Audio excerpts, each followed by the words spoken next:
नमस्ते, money capital channel में आप सबका स्वागत है। तो आज हम इस वीडियो में श्री ग्लोबल ट्रेडफिन लिमिटेड इस कंपनी के बारे में इंफॉर्मेशन देखने वाले हैं, जो कि इस कंपनी का शेयर हमें 7 रुपीज़ पर अभी ट्रेड करते हुए देखने को मिला है और एक पेनी शेयर है।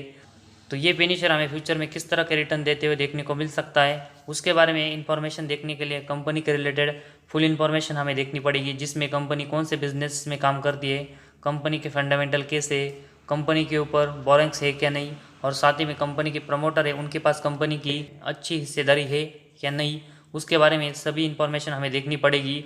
और कंपनी इसमें अगर हमें अच्छा परफॉर्मेंस करते हुए देखने को मिलती है तब हम इस कंपनी में अच्छी इन्वेस्टमेंट कर सकते हैं।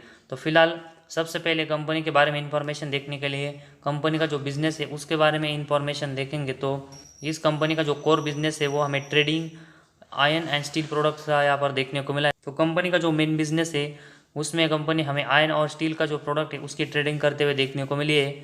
तो कंपनी का जो बिजनेस है वो हमें ठीक ठाक देखने को मिला है, लेकिन अगर हम पिछले कुछ दिनों से देखेंगे तो मेटल सेक्टर में हमें कंटिन्यूस ग्लोबल जो यहाँ पर इंडिकेशन है वो निगेटिव देखने को मिले, और उसके बाद मेटल सेक्टर के जो शेयर्स है उनमें हमें कंटिन्यूस गिरावट होते हुए देखने को मिली है। तो ऐसे में इस कंपनी के फंडामेंटल स्ट्रांग होना ज़रूरी है, क्योंकि जो ग्लोबल मेटल इंडेक्स है वो हमें बहुत ही पिछले कुछ दिनों से निगेटिव देखने को मिले, और साथ ही में जो एक्सपोर्ट ड्यूटी है वो भी हमें इंडियन गवर्नमेंट मेटल सेक्टर पर लगाते हुए देखने को मिली। तो ऐसे में इनके लिए हमें बहुत ही निगेटिव बात देखने को मिली है।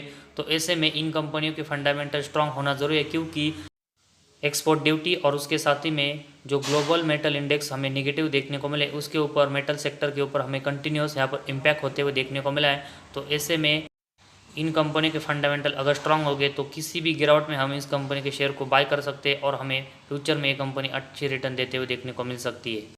सबसे पहले हम कंपनी के बारे में इंफॉर्मेशन देखेंगे। तो कंपनी का जो मार्केट कैप्चर है वो हमें 1000 करोड़ का देखने को मिला है, जो कि हमें ये स्मॉल कैप कंपनी देखने को मिली है। इसके बाद करंट प्राइस 7.88 और स्टॉक का पी रेशियो अगर हम देखेंगे तो 6.52 देखने को मिला है।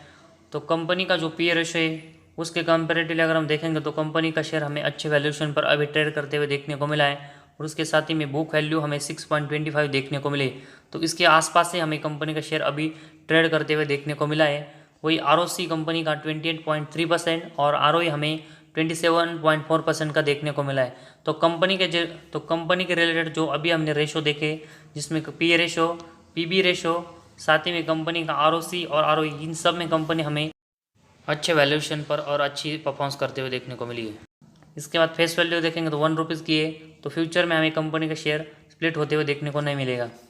इसके बाद लेटेस्ट कंपनी Q4 में किस तरह का परफॉर्मेंस करते हुए देखने को मिली थी उसके बारे में हम इंफॉर्मेशन देखते हैं। तो मार्च 22 में कंपनी का नेट प्रॉफिट हमें 150 करोड़ का देखने को मिला है, जो कि Q3 में सिर्फ हमें 3 करोड़ का नेट प्रॉफिट देखने को मिला था। और उससे पहले भी देखेंगे तो कंपनी का नेट प्रॉफिट हमें ना के बराबर ही देखने को मिला था। तो Q3 की कंपेरेटिवली Q4 में कंपनी के जो नेट प्रॉफिट है उसमें बहुत ही बड़ी हमें जंप देखने को मिली है, जो कि बहुत ही पॉजिटिव पॉइंट हमें देखने को मिला है। वही पिछले साल के Q4 में नेट प्रॉफिट अगर हम देखेंगे तो ये हमें -1 करोड़ का देखने को मिला था, जो कि अभी बढ़कर 150 करोड़ का देखने को मिला है। तो कंपनी की जो नेट प्रॉफिट की ग्रोथ है वो हमें अच्छी देखने को मिली, लेकिन अगर हम कंपनी का सेल्स देखेंगे तो 19 करोड़, एक्सपेंस देखेंगे तो 16 करोड़, और उसके बाद अगर हम देखेंगे तो इन दोनों को कट करके देखेंगे तो कंपनी का ऑपरेटिंग प्रॉफिट हमें सिर्फ 3-4 करोड़ के आसपास देखने को मिला था। लेकिन इसके बावजूद कंपनी का जो नेट प्रॉफिट हमें 150 करोड़ का देखने को मिला है, उसका सबसे बड़ा अगर हम रीज़न देखेंगे तो कंपनी का जो अदर इनकम है उसमें कंपनी हमें अच्छी ग्रोथ करते हुए देखने को मिली थी, और उसी वजह से कंपनी का नेट प्रॉफिट हमें अच्छे से बढ़ते हुए देखने को मिला है।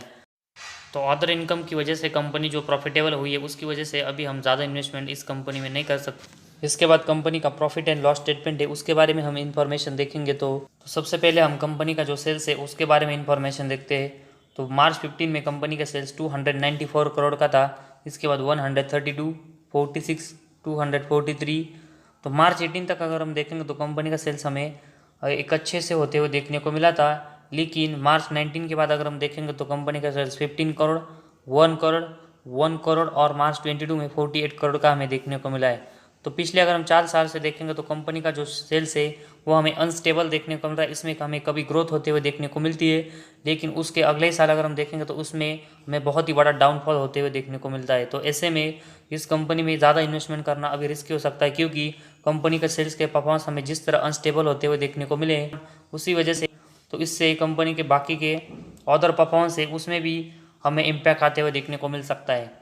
तो कंपनी का जो सेल्स है उसके कंपैरेटिवली अगर हम कंपनी का एक्सपेंस देखेंगे तो मैक्सिमम टाइम हमें कंपनी का एक्सपेंस कंपनी के सेल्स के कंपैरेटिवली ज़्यादा का देखने को मिला है, और इसी वजह से हमें कंपनी का operating profit maximum time minus में देखने को मिला है। सिर्फ अगर हम देखेंगे तो मार्च 15 और मार्च 22 में कंपनी का ऑपरेटिंग प्रॉफिट हमें प्लस में देखने को मिला है।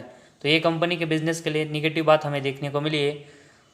वही अगर हम ऑपरेटिंग प्रॉफिट मार्जिन के बारे में देखेंगे तो जिस तरह हमें कंपनी का ऑपरेटिंग प्रॉफिट माइनस में कंटिन्यूस मैक्सिमम टाइम देखने को मिला है, उसी तरह ऑपरेटिंग प्रॉफिट मार्जिन भी कंपनी का हमें मार्च 15 से लेकर मार्च 21 तक माइनस में देखने को मिला है। सिर्फ मार्च 22 में हमें ऑपरेटिंग प्रॉफिट मार्जिन पॉजिटिव में देखने को मिला है। तो सिर्फ मार्च 22 में कंपनी का ऑपरेटिंग प्रॉफिट और ऑपरेटिंग प्रॉफिट मार्जिन हमें प्लस में देखने को मिला है। तो कंपनी को अगर एक मल्टीबैगर बनना है और अच्छी ग्रोथ करनी है तो कंपनी को कंटिन्यूस जैसे मार्च 22 में कंपनी ने ग्रोथ की है ऑपरेटिंग प्रॉफिट और ऑपरेटिंग प्रॉफिट मार्जिन में, उसी तरह की ग्रोथ कंपनी को कंटिन्यूस करनी पड़ेगी, तभी हमें कंपनी बहुत ही अच्छे रिटर्न देते हुए देखने को मिलेगी। इसके बाद कंपनी का नेट प्रॉफिट अगर हम देखेंगे तो कंपनी का नेट प्रॉफिट मार्च 15 में 3 करोड़ का देखने को मिला है। इसके बाद -3, -1, -4, -44, -1, इसके बाद मार्च 21 में +1 करोड़ और मार्च 22 में 154 करोड़ के प्लस में हमें कंपनी नेट प्रॉफिट जनरेट करते हुए देखने को मिली है। तो कंपनी का ऑपरेटिंग प्रॉफिट अगर हम देखेंगे तो सिर्फ हमें 4 करोड़ का यहाँ पर देखने को मिला है, और उसके कंपैरेटिवली कंपनी का नेट प्रॉफिट हमें 154 करोड़ का होते हुए देखने को मिला है। इसकी जो सबसे बड़ा रीज़न है वो अगर हम देखेंगे तो कंपनी हमें मार्च 22 में 159 करोड़ का अदर इनकम जनरेट करते हुए देखने को मिली है। तो अदर इनकम से कोई भी कंपनी अपना जो नेट प्रॉफिट है वो जनरेट हमें करते हुए देखने को मिलती है, तो उस कंपनी के लिए हमें बहुत ही निगेटिव बात यहाँ पर देखने को मिलती है। क्योंकि अगर हम देखेंगे तो कंपनी का अदर इनकम हमें इससे पहले मतलब मार्च 22 में जो 159 करोड़ का था, इससे पहले माइनस में देखने को मिला था या फिर ना के बराबर ही देखने को मिला था। तो ऐसे में मार्च 23 में कंपनी का अदर इनकम है वो हमें यहाँ पर फिर से पहले जैसे होते हुए देखने को मिलता है। तो कंपनी का जो नेट प्रॉफिट है वो हमें फिर से माइनस में जाते हुए देखने को मिल सकता है, क्योंकि कंपनी का जो सेल्स है उसकी ग्रोथ हमें पिछले कुछ सालों से कम होते हुए देखने को मिली है, और उसके कंपैरेटिवली कंपनी का एक्सपेंस बढ़ते हुए देखने को मिला है। तो ऐसे में कंपनी का नेट प्रॉफिट हमें फिर से माइनस में जाते हुए देखने को मिल सकता है। तो सिर्फ 1 साल कंपनी नेट प्रॉफिटेबल होने की वजह से, वो भी अदर इनकम की वजह से कंपनी नेट प्रॉफिट में है, तो इसी वजह से अभी हम इस कंपनी में ज़्यादा इन्वेस्टमेंट के बारे में सोच नहीं सकते। तो ऐसे में सिर्फ कंपनी जो अदर इनकम से हमें नेट प्रॉफिटेबल होते हुए देखने को मिली है, तो ऐसे में छोटी इन्वेस्टमेंट के बारे में अभी हम सोच सकते हैं। लेकिन लॉन्ग टर्म के नज़र से अगर हम देखेंगे तो ज़्यादा इन्वेस्टमेंट अभी हम इस कंपनी में नहीं कर सकते, जिस तरह कंपनी अभी हमें अदर इनकम से नेट प्रॉफिट जनरेट करते हुए देखने को मिली है। इसके बाद बैलेंस शीट के बारे में हम इंफॉर्मेशन देखेंगे तो कंपनी के जो रिजर्व है वो हमें मार्च 22 में 667 करोड़ के देखने को मिले हैं, जो कि कंपनी हमें इसमें अच्छी ग्रोथ पिछले कुछ सालों से अच्छी ग्रोथ करते हुए देखने को मिली है। वही कंपनी के बोरिंग्स हम देखेंगे तो 23 करोड़ के देखने को मिले हैं। तो कंपनी मार्च 20 में हमें डेट फ्री हुआ पर होते हुए देखने को मिली थी, लेकिन मार्च 22 में कंपनी के जो बोरिंग्स हमें बढ़ते हुए देखने को मिले, लेकिन मार्च 22 में कंपनी का बोरिंग्स हमें बढ़ते हुए देखने को मिला है। लेकिन मार्च 22 में जो कंपनी के रिजर्व है उसके कंपेरेटिवली कंपनी का बोरिंग्स हमें इतना ज़्यादा देखने को नहीं मिला है। तो इसी वजह से ये कंपनी की जो बैलेंस शीट है वो हमें स्ट्रांग देखने को मिली है।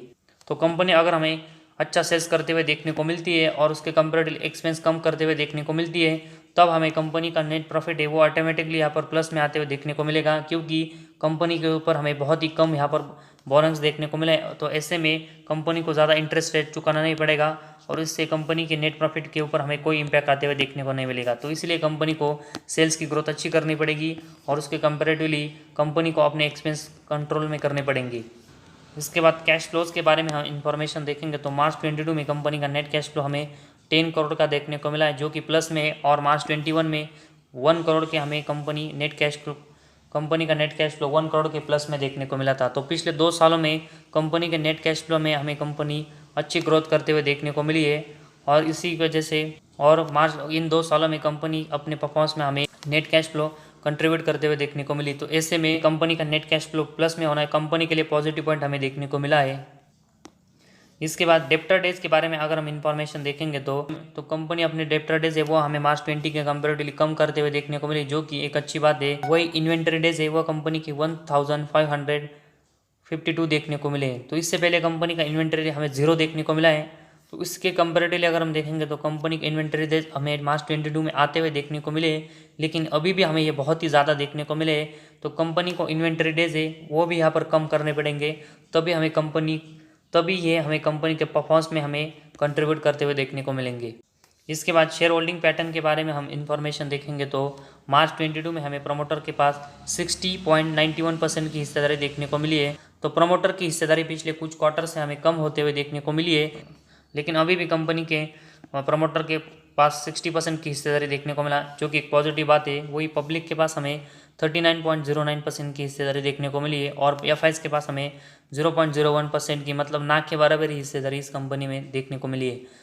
तो कंपनी के रिलेटेड अभी हमने फुल इन्फॉर्मेशन देखी, जिसमें कंपनी के क्वार्टर 4 में अगर हम देखेंगे तो कंपनी हमें अदर इनकम है उससे नेट प्रॉफिट यहाँ पर जनरेट करते हुए देखने को मिली, और उसके साथ ही में प्रॉफिट एंड लॉस स्टेटमेंट में भी कंपनी मार्च 22 में हमें अदर इनकम से अपना जो नेट प्रॉफिट है वो बहुत ही अच्छे से ग्रो करते हुए देखने को मिली।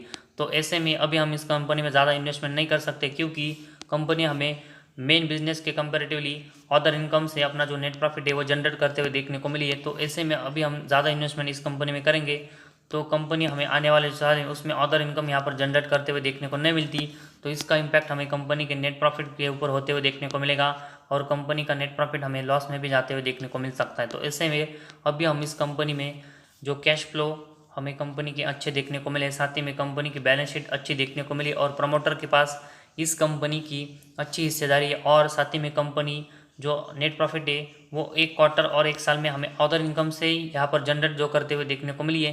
तो इसी वजह से छोटी क्वांटिटी में अभी हम इस कंपनी में इन्वेस्टमेंट कर सकते हैं। तो जो भी इस कंपनी में जितनी रिस्क ले सकता है उसी के हिसाब से वो इस कंपनी में यहाँ पर इन्वेस्टमेंट करे। तो जब तक कंपनी अपने नेट प्रॉफिट में हमें मेन बिजनेस यहाँ पर नेट प्रॉफिट जनरेट करते हुए देखने को नहीं मिलती, तब तक हम इस कंपनी में ज़्यादा इन्वेस्टमेंट के बारे में नहीं सोच सकते। तो आज हमारे इस वीडियो में बस इतना ही। अगर आपको हमारा वीडियो पसंद आया तो इस चैनल को ज़रूर सब्सक्राइब कीजिए।